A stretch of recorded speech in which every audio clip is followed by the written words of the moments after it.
before my dad left, 2 guys came. Akaniambia, ni mbona umekuja? Sukari, mazabuni, mikateshi. In 2 days, nilitolewa vitu kama 10. Jiga zinatolewa. Hiyo vita ilianza nyumbani ikaenda mpaka shule. Hatukuwa na belt. Mpaka it was so natural, hata kitu fitting unajikuta unajishikaje.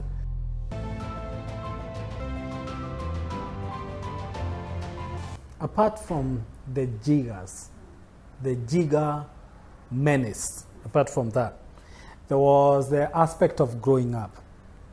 And as I said, picking up low-hanging fruits. There was a lot of privilege of getting milk, and because cows and there was, I don't know, and I'll mention in a lot of depth about something we call poverty as a form of a mindset. Because the uniform you used to get, were several sizes bigger, like through 2-3 10 sizes your size. So that when you grow up, you going fitting into them. So I think our parents are very prophetic. Very prophetic. They know that you grow this big, so they buy you uniform that is this big because they predict your future, but you're wearing now when you're still a small size. So now here comes the problem. The problem was I took one a belt. At that time, I don't remember anybody I saw with a belt. The few I saw that had anything close to a belt was a size rope. The size of ropes, they were common. In fact, in Gunias at your time, the sacks were actually made of sisal, rather than today's we have a lot of nylon thing going on. That time was sisal. So sisal was very common, so there were those sisal ropes, a lot of them. So somebody would hook up onto this background, this side, and then you tie it in the middle, and then you pull it. So inakuja kama tulikuwa tunaziita tunashikana. And me, I didn't have that kind of a thing. So mimi nilikuwa nashikilia tu short hivi nikienda shule. So unashikilia hivi. Isianguke, my friend. Ukienda shule. So mpaka it was so natural, hata kitu fitting unajikuta unajishikaje. Unanifaka, my mom used to tell me unatembeaje when you're going to church. At least those clothes were fitting. Bought once in a year. I love my parents. They are beautiful people. Guys, they are very beautiful people. So unauliza nini unafanya? Nini mbona unashika mkono? So so every time you're feeling the temptation of bringing the hand to so you're short. The short is big, inafika huku inaka almost ni trouser fupi. Ni short but inaka kama trouser fupi. And it's so big huku unaishikilia huku. Sasa wacha ifike time ya PE, that is the worst nightmare. Kwanza mtaruka, mfanya masama zote, cartwheel huko. How do you do a cartwheel? And taachia watu suruali huko kifanya. Tena kama umetupa suruali na huko. It used to be dramatic. Mimi nilikuwa naona PE inakuja, physical education. Inakuja. Nasema guys, sasa hii toja ni aje. So I remember a friend of mine, he was reading those crooks. What he did, he took the stapler. So ana staple short na shirt. Pop. So as long as you have the shirt on, short haiwezi enda chini. It stays in one place, And I used to ask myself, how much do these things cost? A fitting short, how much does it cost? Because me, it used to be a nightmare. Me, nilikuwa naona navaa uniform. Na sasa hiyo utaiva from Monday to Friday. Me, I don't know how we used to survive. You have to take care of it because you have to wear from Monday to Friday. Uko na moja tu. Alafu we weekend.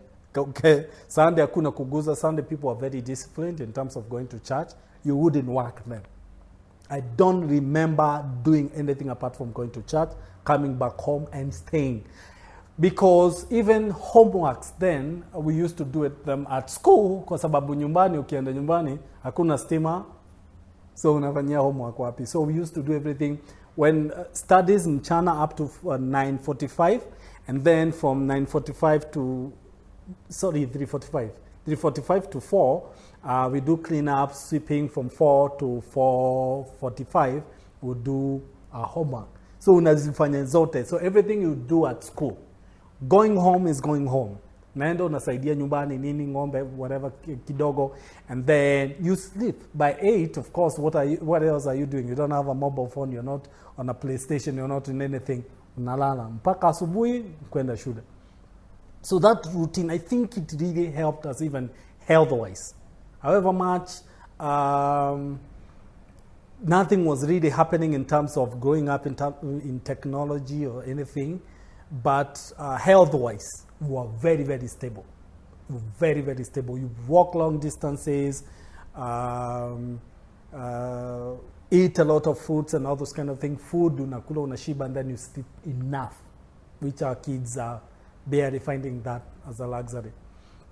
Also, a lot of gadgets going on. Mtu hata akienda kwa bed anatoa simu So, the uniform was really prophetic.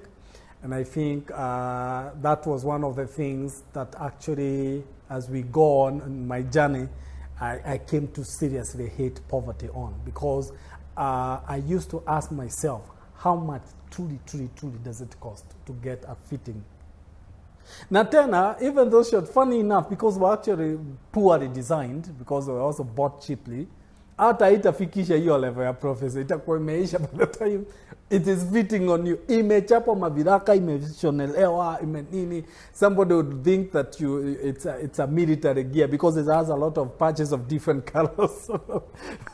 Think that you're in a boot camp ya jeshi. Iko na yellow, nini, patches. As long as it remains green, it can take any patch. Ile nguo iko available kwa fundi ndio inastikishwa hapo. And you look at people and they're like, hey, shati na sweater. Now the sweater zikuisha hapo. You see, because of people in it, so inaisha. So unaona mtu mkono iko nje na uko na so sweater ni hapa na hapa. And I don't really think those things were very, very costly to get. But I think the culture then didn't really appreciate it. Was a uniform was for a place, and then come remove uniform and change. So nobody really put a lot of respect on uniform, apart from what you're studying in school. The narrative was enda shule ukue daktari, ukue nini, ukue all those kind of things. Uniform doesn't matter. Uniform is just a liability that we have to really think about when you are going to school. If you ask, ungeva anything, we don't care. So that's why I think they would deteriorate and nobody really put attention to it. But it was such a phase. I remember we used to buy a loaf of bread at 2 shillings and 70 cents. 2 shillings 70 cents. A kilo of sugar, which was government regulated, from 4 bob, 4 shillings. And I remember one time President Moi announced there is an increment. It went to 8 shillings, and it was almost a riot.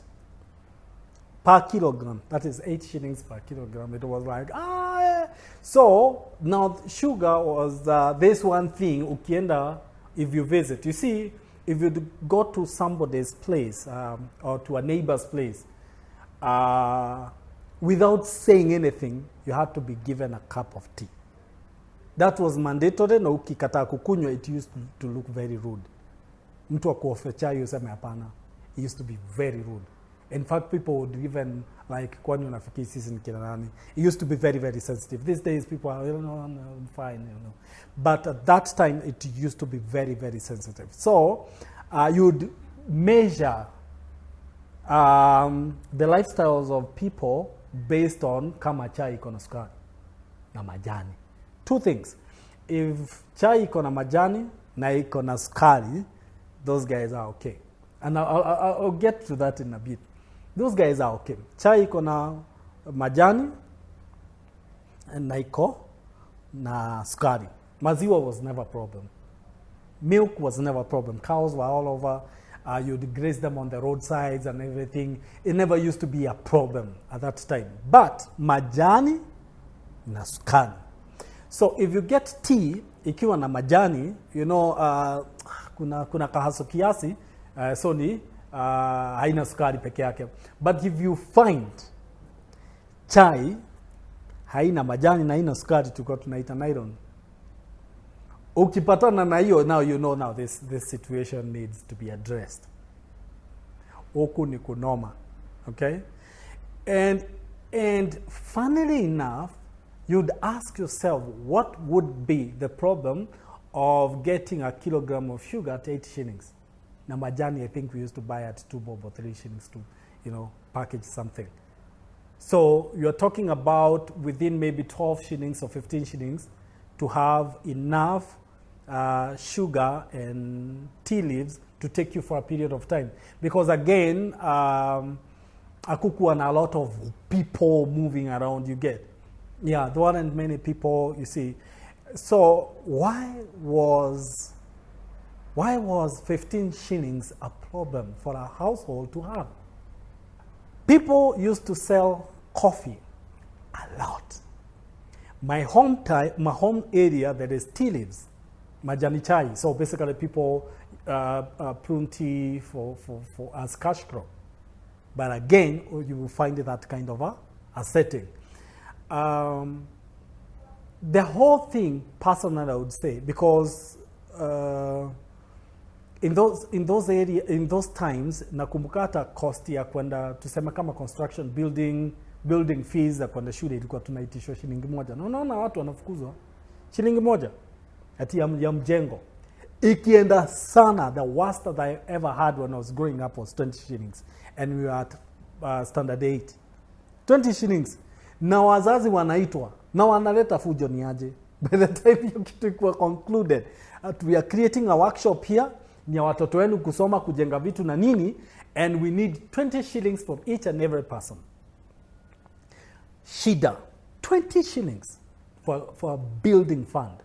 In those times, we used to be privileged with milk program ya Nyayo, maziwa ya Nyayo. And I remember instances whereby mnapikiwa ugali kwenu, mnaambiwa maziwa iko sugar. So the only thing they would need to cook, or a parent would need to cook, or your mother would need to do is cook ugali. So uende upatiwe maziwa, because we used to be given 2 packets a day. 2 packets which are 100 milliliters, so that is 200 milliliters. That's quite substantial. You get 2, utatumia na ile ugali ulibeba, na ume get lunch. At times, you even extend that wase wanabeba hiyo maziwa. When it is in plenty, there are times you would get privilege, especially ikikuja nyingi and then another supply ikuje, and then it finds the older ones that used to give a lot of milk. Mnapatiwa paketi ine. And you'd go with it home. Actually, hiyo ndio mnapikiwa ugali mnakula jioni na maziwa. Yeah. I would say, and with a lot of sensitivity in this, that program actually really helped. Somebody may never understand. It may look like a joke then, but that program really helped, even in terms of us growing up, health-wise, because everybody equalized. You have to get milk. Hata kiwa kwenu hakuna ng'ombe, mtapata tu maziwa. And it was consistent. Amidst corruption and everything, maziwa was consistent. Okay? So that phase. So what I'm trying to bring home is parents really didn't have much of expenses. Yeah? So where was poverty coming from? Where was it coming from? Shule hatukuwa tunalipa anything. There was a program from the government. Hey,